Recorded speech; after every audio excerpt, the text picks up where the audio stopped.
In many of my earlier videos and blog posts, I told you how you can adjust sorcery to represent different spellcasting traditions, and why I prefer magic as powers. But I have not really talked about how to create a spellcasting character. With so many options available, it might be difficult to get started. So in this video, I would like to show off my approach to making a spellcasting character. First, if your setting has multiple spellcasting traditions, you should choose which one you want and come up with a character concept. You can make your choice based on the mechanics, flavor, rule of cool, and the appropriateness for the game in question. Remember that characters are not built in a vacuum. Want to play a damage-dealing blaster sorcerer because this is an untaken niche in the party composition? That's fine.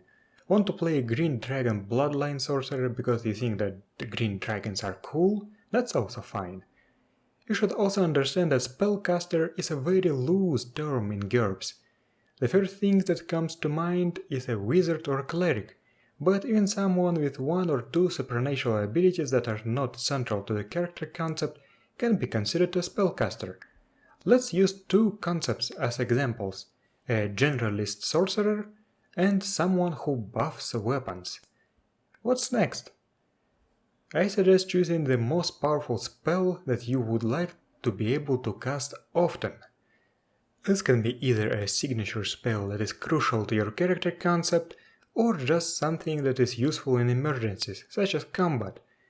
Once you have chosen this spell, you will know how many levels of Sorcerer's Empowerment or similar base advantage you will need to get, and then you will be able to build the rest of the character. For example, for our general sorcerer, let's take Mind Reading for 26 points. This is a very useful spell indeed. Don't forget that we will take it as a learned spell, i.e. an alternative ability to our Sorcerer's Empowerment, so it will only cost 6 points. Now we know that we will need at least 26 points in Sorcerer's Empowerment. That's only 2 levels, Sorcerer's Empowerment 2 for 30 points, if we are not using any limitations. Now we know our limits and can take some other learned spells. For example, Shape Earth 1 for 25 points, Stone Missile 3 for 12 points, Detect Magic for 7 points, and Stun for 26 points. All these spells either are useful in many situations, such as Shape Earth and Detect Magic, or are useful in combat, such as Stone Missile and Stun. Is that it? The rest of your spell repertoire will be available thanks to improvisation.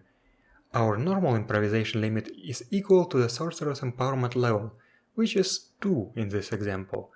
Since the character in question does not have any scope limitations, he can cast any 1 or 2 point spells from any college, and that's a lot. If you have at least 4 levels, then you probably can improvise a basic attack spell. As for the more expensive spells, you should look through the spell list and choose situational spells that you are likely to use outside of combat and write them down, including the penalty for the hardcore improvisation roll. For example, such spells as Shrink 1 or 2, Flexibility, Climbing, all could be useful in certain situations, but they are not something that you will need right here, right now, or all the time. I guess you could base your entire concept on Shrink, but I cannot imagine anyone ever taking Flexibility or Climbing as learned spells. I would say that the majority of the spell list is mostly there for the purpose of improvisation. That's the beauty of this magic system. Now, what about talent? You have learned Shape Earth, Stone Missile, Detect Magic, Stun, and Mind Reading.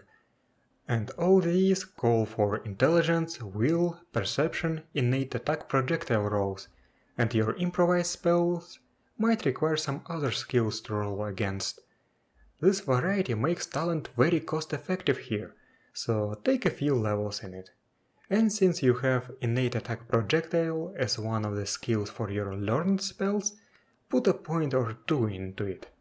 And now you're done with the spellcasting part of the character, and can do the rest.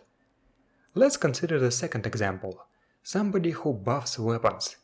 It can be an interesting concept that takes parts of the D&D Duskblade and Artificer. Let's find a good combat spell. Penetrating Weapon 1, 44 points. This spell will greatly increase the combat effectiveness of the entire party. But let's find some more spells such as Icy Weapon, Flaming Weapon and Lightning Weapon. These will be helpful against enemies with elemental weaknesses, and Lightning Weapon is another very good weapon buff that can stun victims. To be able to learn Penetrating Weapon 1, we need at least 44 points in Sorcerer's Empowerment, and that's Sorcerer's Empowerment 4 for 50 points, or a higher level if you were to apply some limitations. But do we actually need Sorcerer's Empowerment here? We are very unlikely to improvise anything useful for our concept, unless we take a very high level, and we probably do not really need improvisation at all. Let's cross Sorcerer's Empowerment off the character sheet and just take our 4 weapon buff spells as an alternative abilities array. This will save us a lot of points and will not damage the character concept. What about talent? All our spells require innate attack gaze, so it's better to just ditch talent, it's not necessary at all here. So as you can see, we have created a spellcasting core of 2 very different character concepts. The most important takeaway, in my opinion, is that you have to understand what spells should be taken as learned spells and what spells should be left for improvisation. You should also keep in mind that improvisation is not necessary, you can do well without it. Some more complex character concepts might require multiple spell slots, but that's too complicated of a topic for this video. But anyway, I have shown my way of building spellcasting capabilities of characters, but this is definitely not the only way. Thank you for watching, and I'll see you next time.